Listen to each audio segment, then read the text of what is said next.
The story of the Chinese farmer. You ever seen that? No.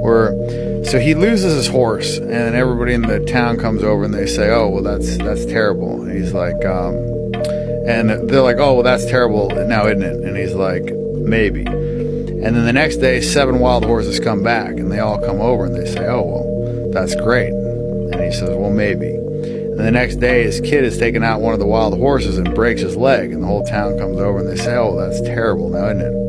He says, "Maybe." And the next day, the conscription officers come over and they're, taking people into the military to go fight, and they pass by his son because he's got a broken leg, and the whole town comes over and they say, "Oh, that's great now, isn't it?" And he says, "Maybe." And the point of it is that you never really know if something is bad or good because you don't know how that's going to affect the rest of your life. Like